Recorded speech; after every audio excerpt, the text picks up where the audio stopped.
안녕하세요. 제가 갑자기 CB에 꽂혔습니다. 그래서 이번 시간까지만 CB를 다루고 마치려고 합니다. 실제로도 그러길 바랍니다. 사실 주식시장은 CB의 관점으로도 주가를 해석할 수 있습니다. 자금 조달 방법으로 CB를 애용하는 상장사들이 있습니다. CB를 발행하는 건 CB를 현금으로 갚겠다는 것보다 주식으로 갚겠다는 의도가 있다고 볼 수 있죠. 지금 당장에 현금을 조달할 곳이 없을 때 가장 좋은 방법은 주식으로 대신 갚는 거죠. 현금이 왜 없느냐? 수익이 현재 없을 경우에 그렇습니다. 예를 들어 HLB와 같은 신약 개발 회사는 신약이 출시되기 전까지는 수익이 없죠. 당연히 현금도 없습니다. 물론 HLB는 유상증자해서 현금이 있습니다. 수익으로 벌어들인 현금이 없다는 거죠. 이제 CB의 관점에서 주가를 어떻게 해석할 수 있는지 살펴보겠습니다. 투자자들 중에는 CB를 보고 투자하는 사람들도 있습니다. 그리고 실제로 주식시장을 관찰하다 보면 그런 경우를 보게 됩니다. CB를 보고 투자하는 사람도 관찰할 수 있고 실제로 CB 때문에 주가가 오르는 기업을 관찰하기도 합니다. HLB를 말하는 게 아니고 얼마 전에 그런 사례가 있었죠. 너무 노골적으로 오르길래 CB 관점에서 주가를 해석한 뉴스 기사가 나온 기업이 있었습니다. 누가 먼저라고 할 수는 없지만 주식시장에서 벌어지는 현상 중 하나입니다. 논리는 이렇습니다. 자금이 부족한 기업은 CB를 발행해서 자금을 조달합니다.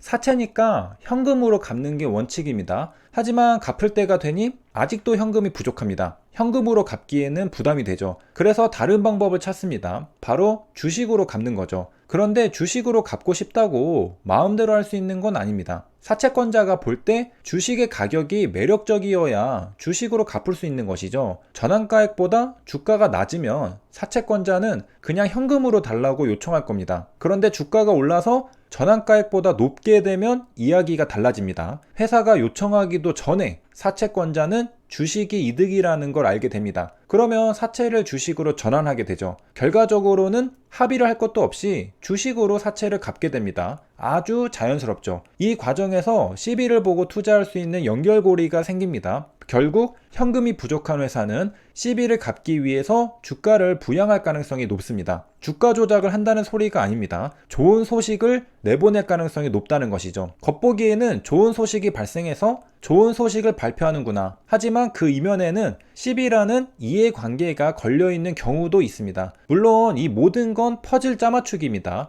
실제로 회사가 의도하고 호재를 발표했다고 믿으면 너무 음모론입니다. 우연히 맞아떨어졌다고 봐야 하죠. 그러니까 회사가 사업을 하다가 좋은 소식이 발생했고 시장에 알려졌는데 호재가 되어 주가가 올랐고 이때다 싶어서 CB 투자자들은 주식 전환했다고 이해하는 게 자연스럽습니다.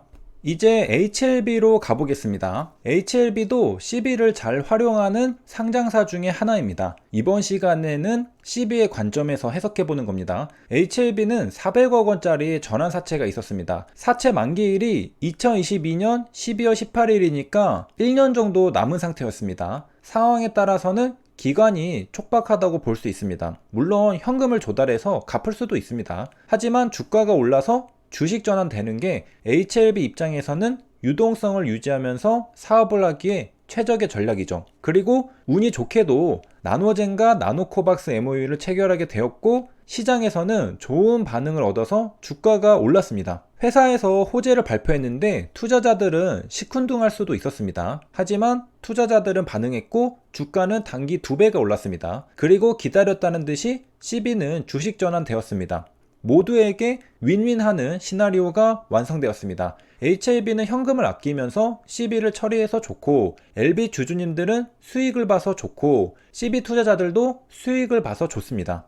모두가 해피한 상황이 만들어진 겁니다. 여기까지가 CB 관점에서 HLB 주가를 해석한 것입니다. 물론 일반적인 상식에서는 나노코박스 MOU로 백신 사업에 대한 기대감으로 주가가 상승한 겁니다. 그런데 다른 관점에서는 CB와 연결해서 입체적으로 해석해 볼 수도 있다는 것이었습니다. 그리고 시선을 돌려 저번 시간에 이어서 CB 콜옵션에 대해서도 마무리하겠습니다. 최대 주주 측 CB 콜옵션이 늘었다고 하는데요. 해외에서는 CB 콜옵션 권리를 회사가 아닌 제3자가 행사하는 것은 찾기 힘든 사례라고 합니다. 국내에서 제3자의 콜옵션 행사가 보편화된 것은 그리 오래되지 않았다고 합니다. 갑자기 늘었다는 거죠. 왜 그럴까? 과거에는 다른 방법이 있었던 것이죠. 과거에는 분리형 신주인수권 부사채 BW의 신주인수권 워런트를 최대 주주 측이 매입하는 경우가 많았습니다. 하지만 이제 분리형 BW의 발행이 금지되면서 막힌 것이죠. 그래서 CB 콜옵션이 대신 사용되게 된 겁니다. 실제로 2016년 10월에는 분리형 BW가 막히니까 CB 콜옵션이 대체하고 있다고 지적한 기사가 나왔습니다. 분리형 BW 발행 금지라는 조치를 취했더니 다른 방법이 나온 것이죠. 금융에 빠삭하고 똑똑한 사람들은 어떻게든 방법을 찾아냅니다. 은밀하게 회사 대주주들의 지분 취득 수단으로 사용되었던 분리형 BW의 빈자리를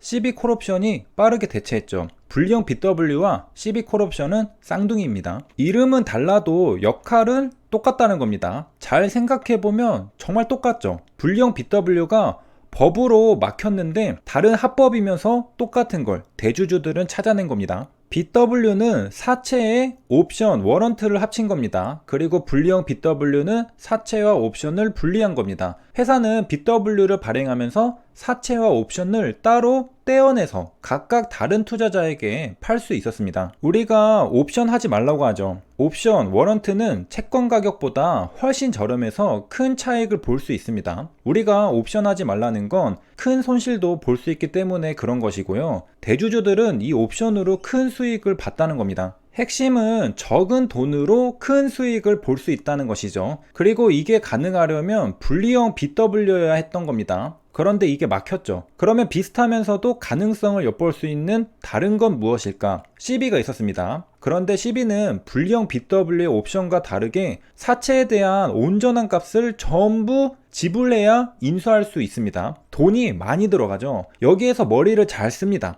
바로 CB 콜옵션을 만들어낸 것이죠. 만들고 보니 분리형 BW와 똑같죠. CB 콜옵션도 초기 비용 없이도 주식 취득이 가능해진 구조가 되었습니다. 그리고 더 유리한 부분도 있습니다. 분리형 BW에서는 워런트를 떼어내 인수하려면 이에 해당하는 값을 지불해야 했습니다. 실제 발행이 허용되던 시절의 가격을 보면 워런트 가격을 주식 행사 가격의 5에서 10% 수준으로 정해서 팔았습니다. 그러니까 주식 행사 가격이 1만원으로 책정되면 한 개 신주인수권을 인수하는 비용은 500에서 1000원 정도가 필요했죠. 돈이 적게 들긴 하지만 돈이 들어가긴 했습니다. 그런데 CB 콜옵션은 놀랍게도 인수 비용이 전혀 발생하지 않는 경우가 허다합니다. 그러니까 오히려 분리형 BW보다 훨씬 좋죠. 돈이 안 들어가니까요. 회사가 처음부터 옵션 비용을 받지 않고 발행 조건에 콜옵션 적용 비율과 인수할 사람을 정해두기만 하면 되었기 때문입니다. 우리가 콜옵션 조항을 저번 시간에 살펴봤습니다. 그러다 보니까 이 좋은 걸 사용하는 최대주주들이 많아졌습니다. 제3자의 CB 콜옵션 행사가 점차 늘어났고요. 그러다 보니 법적으로 금지해야 한다는 의견도 같이 꾸준히 나오게 되었습니다. 그리고 올해 2021년 6월 기사를 보면 금융당국이 드디어 전환사채 규제 강화에 나섰습니다. 콜옵션 비중 제한을 두기로 했습니다. 최대주주 지분 확대 꼼수를 차단하겠다는 것이죠. 그동안 지적되고 있었던 리픽싱과 콜옵션 규정이 수술대 위에 올랐다고 합니다. 이렇게 해서 이번 시간에는 CB 관점에서 HLB 주가를 해석해 보았고요. 저번 시간에 이어서 CB 콜옵션에 대해서도 공부해 보았습니다. 여기까지 시청해 주셔서 감사합니다.